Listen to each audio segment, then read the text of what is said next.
आप सबों की सलाम मैं पास्टर सरफराज एक बार फिर से एक नए प्रोग्राम के साथ हाजिर खिदमत हूँ। तो आज हमारे साथ हैं पास्टर नासिर साहब, जिनका तल्लुक भारत इस्लामाबाद से है। और आज खुदावन ने चाहा कि खुदावन आज अपने बंदा को कलाम की खिदमत से इस्तेमाल करे। और आइएगा खुदा के खादिम से आज कलाम मुकद्दस को सुनते हैं कि खुदावन आज अपने कलाम के वसीला से लोगों को बरकत दे। आइए ध्यान देते हैं। मसीह यीशु के अजीम और जलाली नाम में तमाम बुजुर्गों, बहनों, भाइयों, बच्चों की खिदमत में सलाम पेश करता हूँ। खुदावन का शुक्र करता हूँ कि खुदावन ने मुझे ये मौका दिया कि मैं आप सबों के सामने कलाम मुकद्दस को सीख सकूँ। तो खुदावन के कलाम मुकद्दस में से हम देखेंगे कुज़ात की किताब उसका 11वां बाब और उसकी 34 से 36 आयत में हम देखेंगे खुदावन के जिनकी बख्श कलाम में लिखा है, और इफ्ता मिस्पा को अपने घर आया और उसकी बेटी तबले बजाती और नाचती हुई उसके इस्तकबाल को निकल कर आई, और वही उसकी एक औलाद थी, उसके सिवा उसके कोई बेटी बेटा ना था। जब उसने उसको देखा तो अपने कपड़े फाड़ कर कहा, हाय मेरी बेटी, तूने मुझे पस्त कर दिया, और जो मुझे दुख देते हैं उनमें से एक तू है, क्योंकि मैंने खुदावन को ज़ुबान दी है और मैं पलट नहीं सकता। उसने उससे कहा, ऐ मेरे बाप, तूने खुदावन को ज़ुबान दी है, सो जो कुछ तेरे मुंह से निकला है वही मेरे साथ कर, इसलिए कि खुदावन ने तेरे दुश्मनों बनी अमून से तेरा इंतकाम लिया। खुदावन के जिनकी बख्श कलाम का पढ़े और सुनाना हम सब के लिए बायस बरकत हो। आमीन। कलाम मुकद्दस में मेरे अजीज़ों, हमने इन चंद आयात का मुतालिया किया, और इन आयात में हमको एक बाप और बेटी का आपस में मुकालमा मिलता है। और इन दोनों बाप और बेटी की गुफ्तगू में जो हमको मेन बात नज़र आती है वो है कि एक बेटी अपने बाप की कैसी वफादार है, वो अपने बाप की बात को कैसे अव्वल दर्जा देती है। और दूसरी जानिब हम एक बाप का खुदा के साथ ताल्लुक़ और खुदा के साथ रिश्ता देखते हैं। कलाम मुकद्दस हमको इस बात से आगाह करती है कि 11वें बाब की पहली आयत के मुताबिक इफ्ता एक सूरमा था, एक ऐसा शख्स था जो बड़ा कद आवर, जवान और बड़ा जंगजू शख्स था। कलाम मुकद्दस को जब हम देखते हैं तो हमको पता चलता है कि जो आम लड़ाका जंगी सरदार होते थे, सपा सालार होते थे, वो सिर्फ एक हाथ से या दाएं या बाएं हाथ से वो जंग करते थे। जिस हाथ में उनकी कुव्वत होती थी वो उसी हाथ से वो जंग करते थे। लेकिन सूरमा जो थे उनके पास ये ऐसी कुव्वत थी कि वो दोनों हाथों से जंग करने की कुदरत रखते थे। और यही ऐसे शख्स होते थे जो बनी इस्राइल की जब गैर कौमों के साथ जंग होती तो ये लोग आगे बढ़कर अपनी फौज की कमान करते थे। तो इफ्ता इन्हीं में से था, और ये बड़ा ज़बरदस्त जंगी सूरमा था। और सिर्फ यही नहीं बल्कि एक जंगी सपा सालार होने के अलावा इसका खुदा के साथ रिश्ता भी हमको बड़ा वाज़ह और मजबूत नज़र आता है। वो कैसे कि जब बनी इस्राइल ने इफ्ता को अपने दरमियान से निकाल दिया, और निकाल देने के बाद बनी इस्राइल जब दोबारा इसके पास जाते हैं और इसको कहते हैं कि तू हमारी तरफ से बनी अमून के साथ जंग कर, और इफ्ता इन्हें ये कहता है कि पहले तुमने मुझे निकाल दिया था अपने दरमियान से, और अब तुम दोबारा मेरे पास क्यों आए हो। तो बनी इस्राइल इससे कहते हैं कि तू اگر ہماری طرف سے بنی امون کے ساتھ جنگ کرے گا تو ہم تجھے اپنا سردار مان لیں گے۔ تو کلام مقدس میں ہم دیکھتے ہیں کہ جب بنی اسرائیل کی طرف سے افتح جنگ کرنے کے لیے راضی ہو جاتا ہے، خداوند اس سے ہم کلام ہوتا ہے اور اس کو کہتا ہے کہ اگر تو جائے گا تو میں تجھے فتح بخشوں گا۔ تو افتح خداوند کے کہنے کے مطابق نکلتا ہے اور نکلنے سے پہلے اپنے ایلچی بنی امون کے پاس بھیجتا ہے اور انہیں کہتا ہے کہ تم کیوں ہمارے ساتھ جنگ کرنا چاہتے ہو؟ تو بنی امون اسے کہتے ہیں کہ یہ جگہ ہماری ہے اور اس پر یہ جگہ ہم نے واپس لینی ہے۔ تو کلام مقدس میں ہم یہ قضات کی کتاب کو پورے 11ویں باب کا مطالعہ کریں تو ہم کو پتہ چلے گا کہ افتح کیسے کلام مقدس میں سے مضبوط دلائل کے ساتھ، گہری باتوں کے ساتھ ان کو لاجواب کرتا ہے اور ان سے جنگ کرتا ہے۔ کلام مقدس میں لکھا ہے کہ خداوند نے افتح کو بنی امون پر فتح بخشی اور افتح نے ایک بات کہی، اس نے کہا کہ اگر خداوند مجھے فتح یاد کرے گا تو میں ایک کام کروں گا کہ میرے گھر میں سے جو کوئی بھی سب سے پہلے میرے استقبال کو آئے گا میں اسے خداوند کے حضور میں قربان کر دوں گا۔ تو ان آیات میں ہم دیکھتے ہیں کہ جب افتح واپس آیا تو اس کی بیٹی کو یہ پتہ چلا کہ میرا باپ فتح یاب ہو کر واپس آیا ہے، تو وہ بچی ناچتی اور طبلے بجاتی ہوئی خوشی کرتی ہوئی اپنے باپ کے استقبال کو نکلے۔ اور کلام مقدس کی ان آیات میں ہم دیکھتے ہیں کہ جب باپ اپنی بیٹی کو دیکھتا ہے تو ایک زبردست سورما ہونے کے باوجود بھی وہ کیا کہتا ہے کہ اے میری بیٹی تو نے مجھے پست کر دیا ہے کیونکہ میں جنگ جیت کر بھی تیرے سامنے ہار چکا ہوں۔ وہ کہتا ہے کہ بیٹی میں نے خداوند کے حضور میں منت مانی ہوئی ہے کہ میرے گھر سے جو کوئی بھی پہلے نکلے گا میں اسے خداوند کے حضور میں قربان کر دوں گا۔ تو بیٹی کا آگے جواب دیکھیے کہ بیٹی کیا کہتی ہے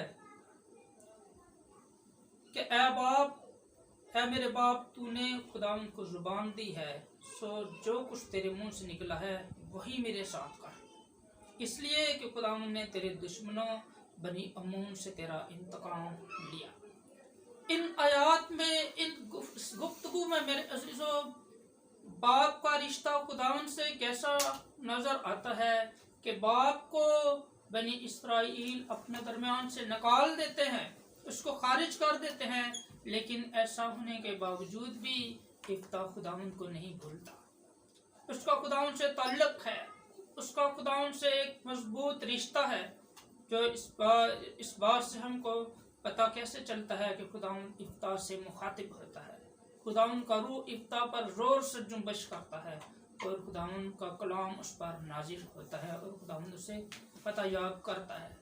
اس کے ساتھ ساتھ خداوند کا حکم جہاں پر افتح پورا کرتا ہے وہیں پر وہ اپنی اولاد کی تربیت کرنے سے بھی غافل نظر نہیں آتا، کیونکہ میرے عزیزو توریت کہتی ہے کہ تو سوتے اٹھتے بیٹھتے چلتے جاگتے وقت تو اپنی اولاد کی تربیت کرنا، اور یقیناً افتح نے اپنی ایک ہی بیٹی کی تربیت خدا کے کلام کے مطابق کی ہے، اور بدلے میں اس کو کیا جواب ملتا ہے کہ اے باپ جیسا تو نے خدا ان سے کہا ہے تو ویسا ہی کر۔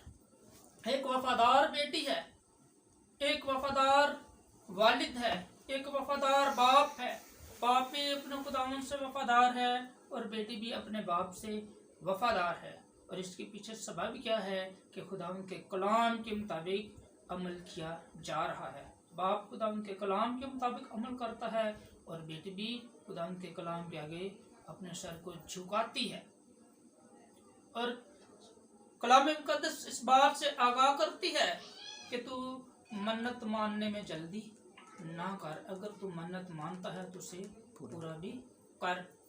اور یہ واحد انسانی قربانی ہے جو خداوند کے حضور پیش کی گئی، اس کے پیچھے کیا سبب تھا کہ منت مانی گئی تھی۔ میرے عزیزو آج ہم بہت سارے لوگ ایسے ہیں جو خداوند کے حضور میں منت تو مان لیتے ہیں لیکن اسے پورا نہیں کرتے، اور اس کا نقصان ہماری زندگی میں کیا ہوتا ہے کہ हमारी बरकत रुकती हैं, हमारी दुआएं रुकती हैं। मन्नत मानना एक अलग बात है और शुक्रगुजारी पेश करना एक अलग बात है। शुक्रगुजारी वो है कि अगर आपको किसी मुसीबत से रहाई मिलती है, किसी परेशानी से रहाई मिलती है, किसी बीमारी से रहाई मिलती है, तो उसके बदले में आप खुदावंद का एहसान मानकर उसके हुजूर में शुक्रगुजारी पेश करते हैं। लेकिन इससे पहले अगर आप अपनी हिम्मत से ज़्यादा कोई बात मान लेते हैं तो मेरे अजीज़ों, उसको फिर पूरा करना आप पर वाजिब होगा।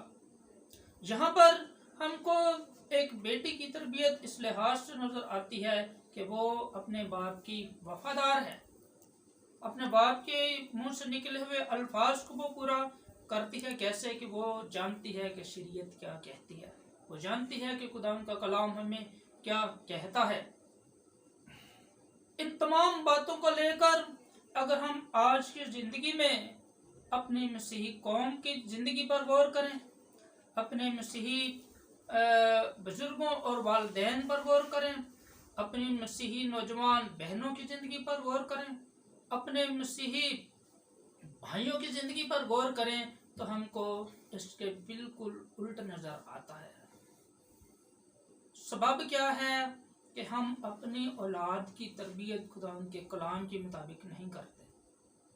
हम में से कितने हैं जिन्होंने कभी अपने बच्चों को शरीयत का निचोड़ जो 10 अहकाम है वो कभी याद करवाए, या कभी हमने अपने बच्चों को ये बताया कि खुदावन ने बनी इस्राइल के लिए समुंदर के 2 टुकड़े किए थे, या कभी हमने अपने बच्चों को ये बताया कि खुदावन ने मिस्रियों पर कैसे 10 आफतें नाजिल की थी, या कभी हमने अपने बच्चों को ये सिखाया कि खुदावन ने कैसे अंधे को आंखें दी थी, या उसने कैसे मुर्दे को जिंदा किया था।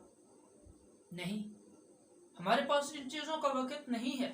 हमारी ज़िंदगी इतनी मसरूफ़ हो चुकी है कि हम अपनी औलाद के लिए वक्त निकालना मुश्किल महसूस करते हैं, और इसका नतीजा हमें क्या भुगतना पड़ता है कि हमारी औलाद हमसे बागी हो चुकी है। हमारी औलाद हम खुदा के कलाम को ना जानने के सबब से खुदावन से भी बागी है और अपने वालिदैन से भी बागी है, और नतीजे के तौर पर हमें इस दुनिया में रुसवाई का सामना है। हमारे नौजवान खुदावन के कलाम को ना जानने के सबब से खुदावन से दूर हैं, और क्या करते हैं कि नाश रंग में जिंदगी बसर कर रहे हैं, नशा करने में, हर तरह के लड़ाई झगड़ा करने में, मेहनत करने से जीत चुराने में लगे हुए हैं। हालांकि कलाम मुकद्दस हमें वाज़ह तौर पर इस बात की तालीम देता है कि हम मेहनत करें। कैसे कि बाग अदन में खुदा ने आदम को रखा तो उसके सुपुर्द एक काम किया था, और उसे कहा कि तू बाग की बागबानी और निगहबानी कर। एक काम दिया था, और उसके साथ साथ अमसाल की किताबें भी लिखा है कि मेहनती की नींद मीठी है। खुदा हमें मेहनत करने की तलकीन करता है, लेकिन हमारी नौजवान नस्ल किन कामों में लगी हुई है? नशे में लगी हुई है, मेहनत नहीं करती। हमारे उल्टे सीधे लिबास, हमारा रख रखाव जो खुदा के कलाम के बिल्कुल मुनाफी है, वो हमें बजाय बरकत की तरफ लेकर जाने के जिल्लत और रुसवाई की तरफ लेकर जा रहा है। गुर्बत हमारे अंदर से ख़त्म होने का नाम नहीं ले रही। सबब क्या है कि हम खुदा के कलाम के मुताबिक मेहनत करने से जी चुराते हैं। हमारी नौजवान बेटियां, हमारे भाई इसी सबब से खुदावन से दूर हैं। उनका रख रखाव खुदा के कलाम के मुताबिक नहीं कि हमारे बुजुर्ग, हमारे वालिदैन क्या करते हैं कि खुद भी खुदावन से दूर हैं और अपनी औलाद के लिए भी वक़्त नहीं निकालते। मेरे अजीजों, एक खादम होने के नाते, एक आपका बेटा होने के नाते मैं इस बात की तलकीन करता हूँ कि खुदारा अपने औलाद की तरबियत खुदा के कलाम के मुताबिक कीजिए। अपनी औलाद को सिखाइए कि खुदावन ने हमारे लिए कैसे काम किए हैं। अपनी औलाद को कलाम मुकद्दस का हाफिज बनाइए। इसको याद करवाइए ताकि कल को हमें बुरा दिन देखना ना पड़े, हमारा सर ना झुके, बल्कि हमारी बेटियां और हमारे बेटे भी इस बेटी की तरह जो अपने बाप को कहती है कि जैसा तूने खुदावंद से कहा है तू वैसा ही कर। क्यों कि बाप की तरबियत है, बेटी की वफादारी है। और जब हम खुदावंद के साथ वफादार होते हैं, खुदावंद के कलाम को पकड़े रहते हैं, तो खुदावंद हमें कभी भी रुसवा नहीं होने देता।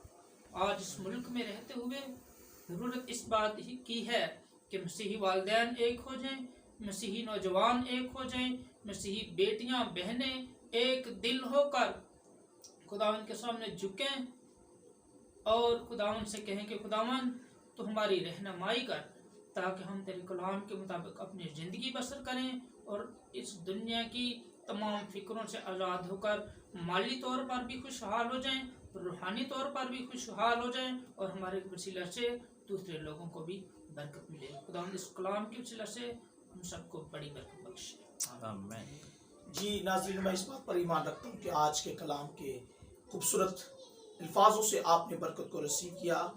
आइए हम अपने सरों को झुकाते हैं और दुआ मांगते हैं कि आज के कलाम के वसीला से जितने लोग इस प्रोग्राम को वॉच कर रहे हैं, खुदा ने बरकत दे।